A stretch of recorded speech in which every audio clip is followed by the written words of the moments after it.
Axis and Allies Zombie.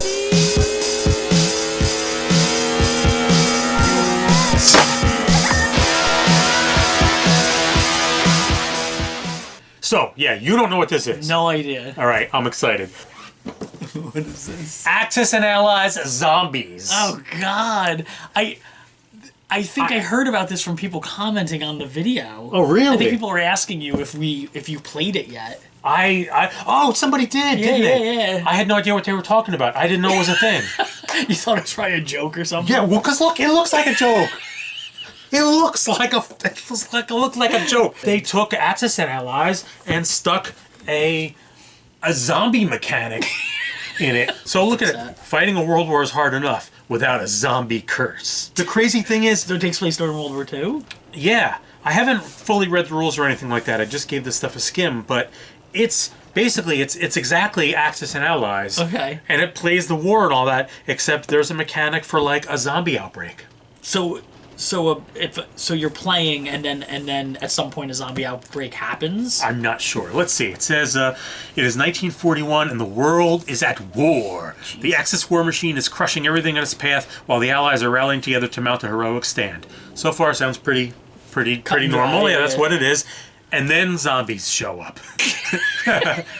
All right, there you go. How about this?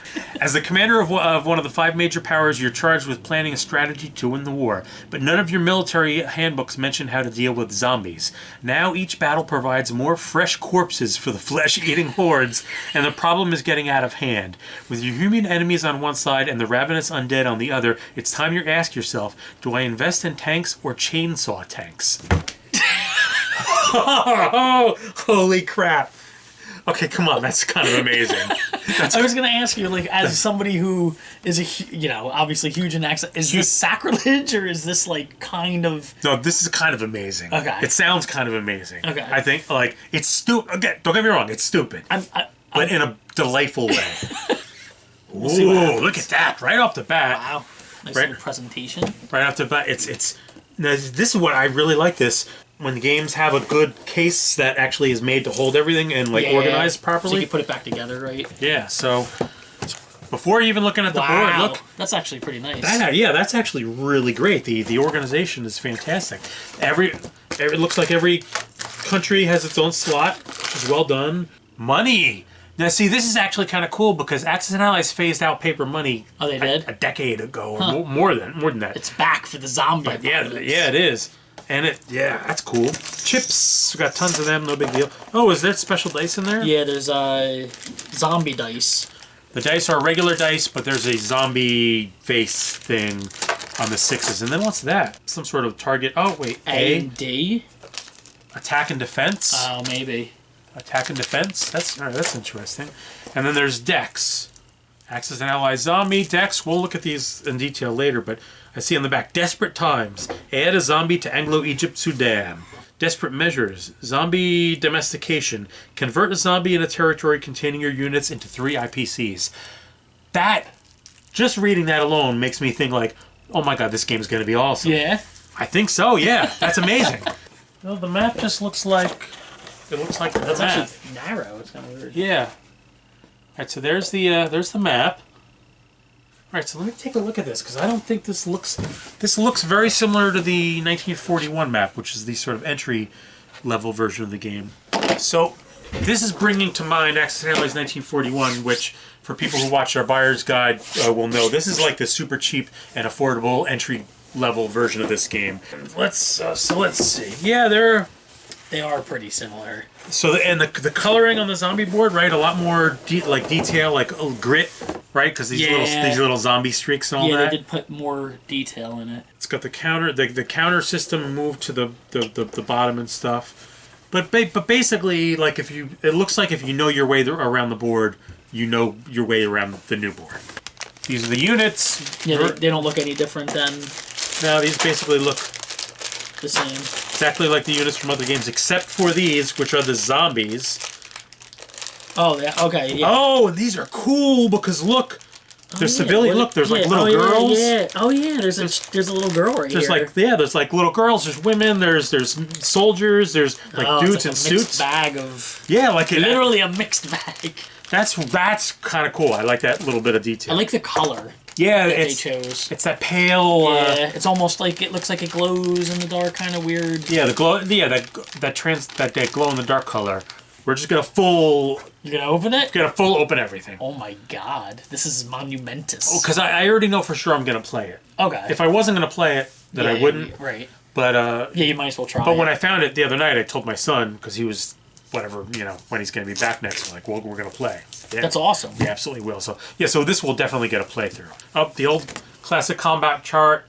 You'll find that in most Axis and Allies games. So what, do you leave that out for everybody to use? Exactly. This goes usually like alongside the board or on a side table or something, and it just kind of helps because when you have a battle, you just pick up all your pieces and you put them in the corresponding spot.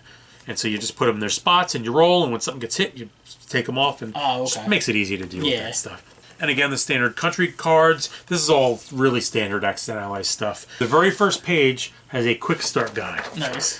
This game eliminates the purchase units phase. Instead, you just buy units at the end of your turn and immediately mobilize them. That is actually a really big deal, that difference.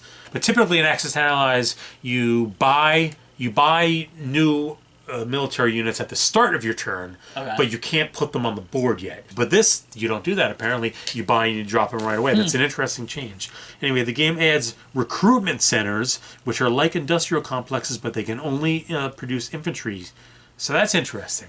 In standard Axis and Allies, you have industrial complexes. Okay. And those are like the zones where, when you buy your units, where they go. Okay. Everything has to come out of an industrial center. But apparently with this, you can also have these recruitment centers, which are for infantry, and obviously that must play into the zombie thing somehow.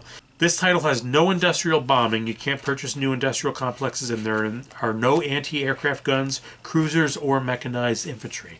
That's interesting. So they kind of like nix a lot of the air game. Yeah, so yeah, that's not in this. Because it's zombies. Because they're zombies. Alright, so zombies. The primary difference between this game and other games in the Axis and Allies family is, not surprisingly, zombies. Zombies are forces that no player controls.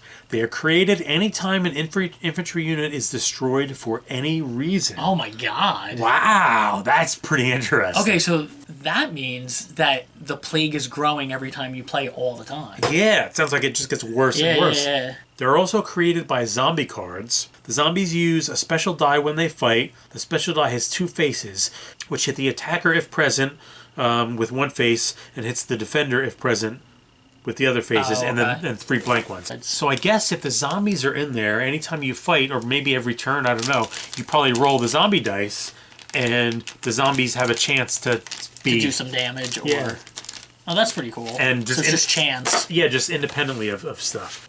When you first looked into when you found this, you thought it was absurd, but in a way, you're kind of looking forward to it now. I totally am, because, dude, what a fun twist on like an old.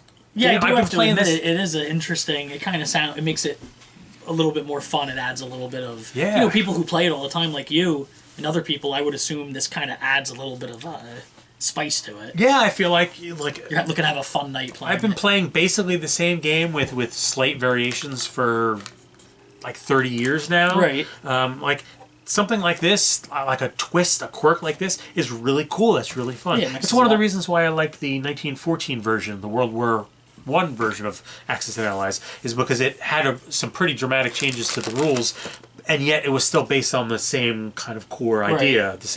So you can start playing it right away because you know how to play Axis and Allies. You can play the World War I version, but there's this one major difference that makes it a completely different game, and I feel like that's what it sounds like. That's what the zombies do with this. So I'm really excited to play this. I honestly, the moment I saw it, I got it right away, and I was like, "Holy crap!" I'm not even going to touch this because we have to. We got to roll. We got to roll footage when we do it. So yeah, Axis and Allies Zombies. I can't wait to like actually play this because that sounds pretty awesome. I would play it with you, but you have to play Axis and Allies first. Yeah, I guess I can't jump in as my first thing as that. I feel like that wouldn't be the right way to do it. You feel like it was sacrilege to get into it? It's not the right way to do it. Fair enough. It's not right. We'll play my first Axis and Allies first, and then I'll give that a shot. Here's what I was thinking, right? I think we're going to wrap up our D&D campaign relatively soon. And I was thinking, like, for those of us who want to continue, because we have a big group.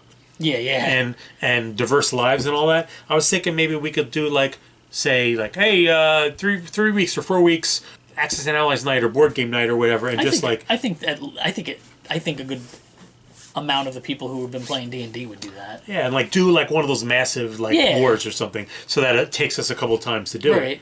But that's what I was kind of thinking. So we'll see. We'll see. Plus, it's less work for me. That is true. I mean, you have to. It's a lot less work for you. Yeah. The DMing part is, So yeah, this thing. Ooh, it says I'm in the box. All right, so let's hang out.